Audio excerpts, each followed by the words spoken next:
Good morning, dear students. In the previous class, we have started with the topic of connective tissue. We said that the connective tissue is going to connect various parts or various organs of our body.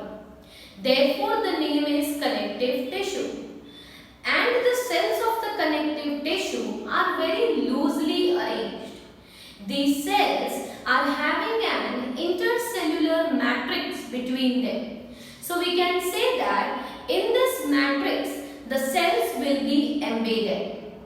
The matrix can be of different types. Either the matrix is very hard and rigid, or the matrix can be soft, or it can even be fluid-like. The type of the matrix present that depends upon the cell, that depends upon the function of the cells or function of the connective tissue. We started with the first type of connective tissue, which was blood. और blood जो होता है वो एक fluid connective tissue था जिसमें plasma और sales ऐसे दो कंपोनेंट्स प्रेजेंट थे, जिसमें से प्लाज्मा जो है वो फ्लूइड पार्ट है और प्लाज्मा में कई तरह के गैसेस या तो waste material, hormones, water, proteins, nutrients, ये सारी चीजें प्रेजेंट होती है। सेल्स जो थे वो तीन तरह के थे, red blood cells, white blood cells and platelets. Now we further move upon to the next type of connective tissue which is present in our body, and that is the second type of connective tissue, bone. तो हम यहाँ पे second connective tissue की बात करते हैं, that is bone. जब हम bone की बात करते हैं तो bone is such another type of connective tissue. और बोन जो होता है उनमें जो बोन सेल्स होते हैं उन्हें कहा जाता है osteocytes. The bone cells are known as osteocyte. जैसे हमारे पास मसल सेल्स हैं, ब्लड सेल्स हैं, वैसे हमारे पास बोन सेल्स भी होते हैं और बोन सेल्स को क्या कहा जाता है? ऑस्टियोसाइट कहा जाता है। Another thing is that the bones will be providing, the bones provide the structural framework to our body, structural framework to our body. हमारी जो बॉडी है उसका ये पर्टिकुलर जो शेप है, the shape of the head, the shape of your limbs, जो आपके हाथ और पैर है, the shape of the rest of the body, ये शेप किसकी वजह से होता है? Due to a framework. और ये फ्रेमवर्क बनता किससे है? बोन्स। मान लीजिए अगर उस जगह पे बोन्स ना हो, so will the muscles be able to remain very attached like this? No. Bones are attached to the muscles and therefore bones are the one which provides the shape to our body. इसलिए हमारा structural framework जो form करता है वो होते हैं bones. Moreover, some bones bear the whole weight of our body. कई ऐसे बोन्स भी होते हैं जो हमारी पूरी बॉडी का वेट हैंडल करते हैं, जैसे कि हमारे बोन्स जो हैं ऑफ द थाइस, जो थाइस के जो बोन्स होते हैं जिन्हें फेमर कहा जाता है, ये ऐसे बोन्स हैं that they will be supporting the whole, lifting the whole weight of the rest of the body, right? हमारी बॉडी का पूरा वेट जो है वो उन्हीं बोन्स पे होता है और वो बोन्स बहुत ही ज्यादा रिजिड और स्ट्रॉन्ग होते हैं। Bones are always attached, bones are attached to muscles. हमारी बॉडी में जो बोन्स हैं वो किससे अटैच्ड होते हैं? मसल से अटैच्ड होते हैं। मतलब जब मसल्स कॉन्ट्रैक्ट होते हैं तो साथ साथ में बोन्स को भी पुल करते हैं और इसीलिए मूवमेंट पॉसिबल है, right? Movement would not be possible if bones are not attached to our muscles. Bones में जब हम बोन्स की बात करते हैं तो बोन्स की जो मैट्रिक्स है वो मैट्रिक्स बहुत ही रिजिड होती है, राइट, क्योंकि उनमें कैल्शियम और फास्फोरस डिपॉजिटेड होते हैं। सो मैट्रिक्स ऑफ बोन्स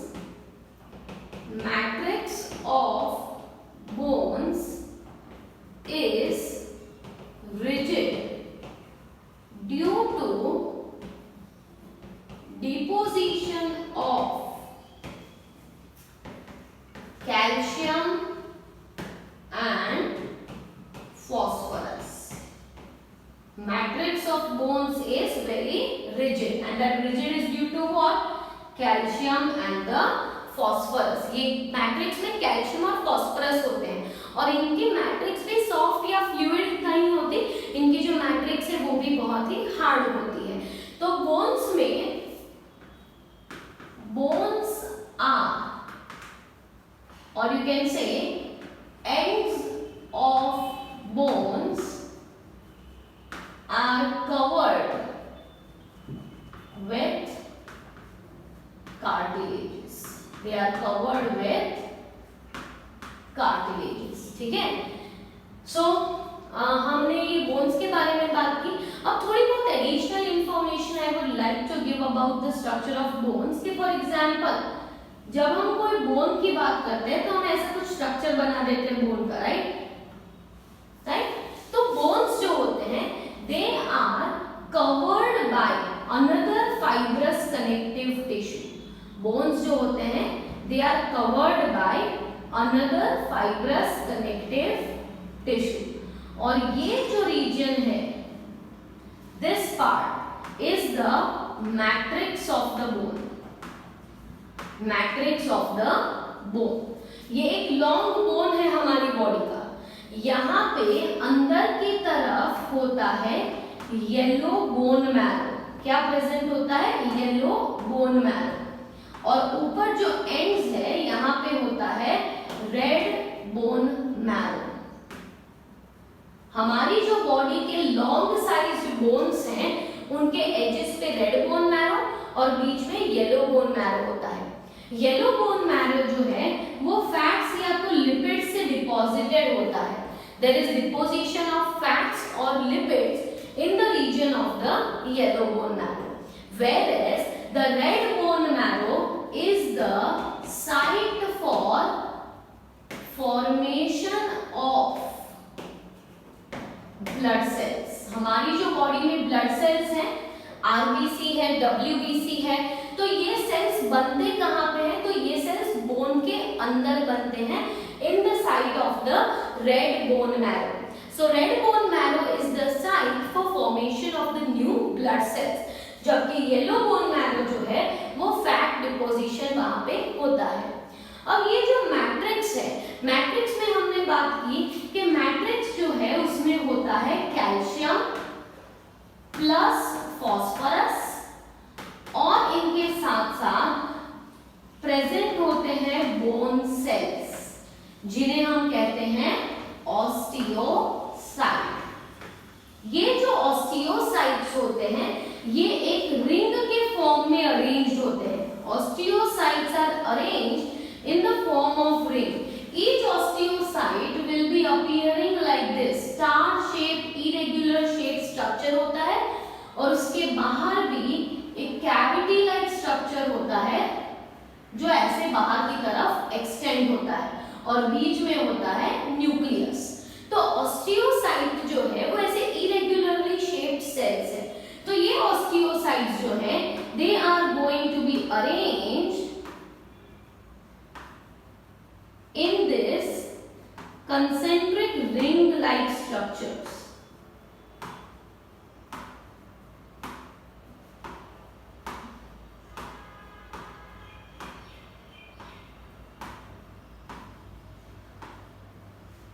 और बीच में ये जो कैविटी रहती है इसे कहा जाता है Haversian canal. What it is known as Haversian canal. मतलब मैं क्या कहना चाह रही हूँ कि बोन्स जो है दे आर कवर्ड। बोन्स के एंड्स जो है वो किससे कवर्ड है? कार्टिलेज से। ठीक है, बोन्स के जो एंड्स होते हैं उनमें कार्टिलेज होता है। फिर होता है रेड बोन मैरो दोनों एंड्स पे, और बीच में होता है येलो बोन मैरो। पर इतना जो रीजन है बोन का बिफोर येलो बोन मैरो जो बाहर की तरफ है, वहां पे मैट्रिक्स है बोन की, और बोन की मैट्रिक्स में कैल्शियम और फास्फोरस तो है ही, पर साथ साथ में बहुत सारे बोन सेल्स होते हैं जिन्हें ऑस्टियोसाइट्स कहते हैं। और ये बोन सेल्स रैंडमली नहीं प्रेजेंट है, they are present in the form of concentric rings, they are present in the form of concentric ring like structure. और ये जो रिंग लाइक स्ट्रक्चर है इसे कहा जाता है लैमेले, और ये लैमेले में बीच में एक छोटी सी हॉलो कैविटी है जिसे हैवर्शियन कैनाल कहा जाता है। ये कैविटी यहाँ पे क्यों होती है? so that the blood capillaries can enter through this cavity. ये कैविटी में से ब्लड कैपिलरी जो है वो अंदर की तरफ एंटर होती है और एग्जिट होती है, क्योंकि ऑस्टियोसाइट्स को भी ऑक्सीजन और न्यूट्रिएंट्स की जरूरत होती है। तो ये ऑक्सीजन और न्यूट्रिएंट्स उन तक कौन पहुंचाता है? It is being transported through the capillaries which are running through the Haversian canal. So that was some brief information about the connective tissue bone. Next we will be considering the next type of connective tissue, which is the cartilage.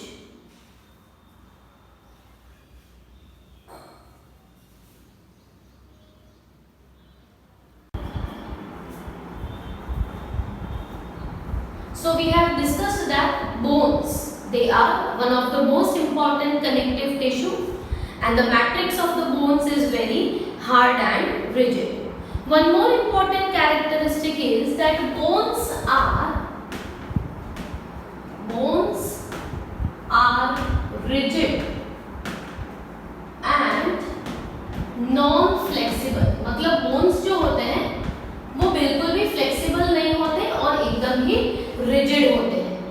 जब हम आगे bones की बात करते हैं तो bones will be connected to each other. One bone will be connected to another bone by one more type of connective tissue, and that connective tissue is known as ligaments. So bones are connected. Bones are connected to each other by ligaments. एक bone और दूसरे bone के बीच में क्या होता है? Ligaments होते हैं, and ligaments are also a type of connective tissue. जैसे कि ये एक बोन एंड है, राइट? बोन का टर्मिनल एंड है, and here is the another bone, right? तो इनके बीच में जो प्रेजेंट है वो है ligaments. You might have heard that sometimes the ligament get damaged or the ligament gets teared up, right? तो इस केस में बोन और बोन की कनेक्टिविटी जो है वो लूज हो जाती है। हमारी बॉडी में जैसे कि ये एक बोन है and it is connected to the bone of the breast, तो इनके बीच में क्या होगा? लिगामेंट्स प्रेजेंट होंगे जो दो बोन्स को कनेक्ट करते हैं। लिगामेंट्स जो है दे हैव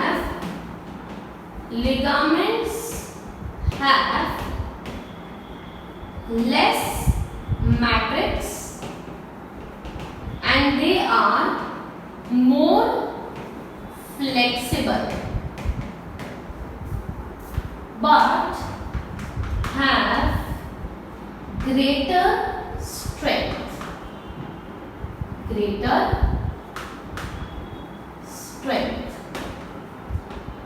मतलब फ्लेक्सिबिलिटी बहुत ही ज्यादा होती है। लिगामेंट्स जो होते हैं वो बहुत ही ज्यादा हार्ड या रिजिड नहीं होते। लिगामेंट्स हैं तो बोन के मूवमेंट पॉसिबल है।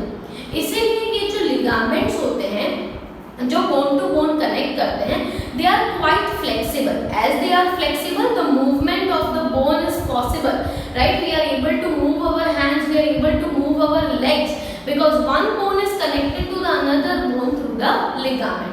पर स्ट्रेंथ बहुत ज्यादा होती है, इसीलिए वो इजीली ब्रेक नहीं हो जाते या फ्रेजाइल नहीं होते कि इजीली वो टूट जाए. Now another type of connective tissue is tendons, and tendons is a type of the connective tissue present connective tissue present between the bone and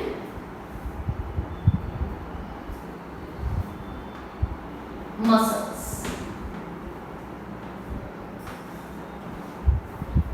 bones और मसल्स के बीच में होते हैं tendons.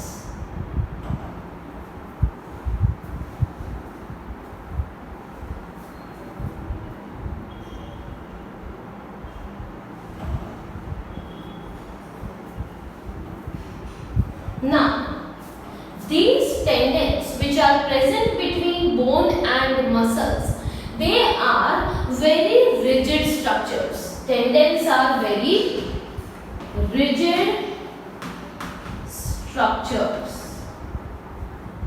and they allow least movements. क्योंकि एक bone और एक muscle के बीच में कनेक्शन कभी भी ब्रेक नहीं होना चाहिए। एक जो बोन है और दूसरा एक मसल है, राइट? तो बोन्स मसल से अटैच होंगे तो ही बोन कोई भी डायरेक्शन में मूव होगा। तो बोन और मसल के बीच में जो कनेक्शन होता है वो होता है टेंडन्स, और बोन टू बोन जो कनेक्शन होता है वो है ligaments. These are made up of fibrous matrix. इनमें क्या होता है? फाइब्रस मैट्रिक्स होती है, और फाइब्रस मैट्रिक्स की वजह से इनकी जो स्ट्रेंथ है, strength is very high, but flexibility is the least. इनमें फ्लेक्सिबिलिटी नहीं होती, ये बिल्कुल भी इनफ्लेक्सिबल होते हैं, फ्लेक्सिबल नहीं होते, right? A muscle is very strongly connected to the bone and the connection between them two is never being lost. Okay, so that was about ligaments and tendons which are a type of connective tissue only. तो अभी तक हमने blood की बात की, bones की बात की और टेंडन्स और लिगामेंट्स की बात की है। नेक्स्ट लेक्चर में हम कार्टिलेज की बात करेंगे और एडिपोज और एरियोलर टिश्यू के बारे में बात करेंगे। So we will further discuss about the connective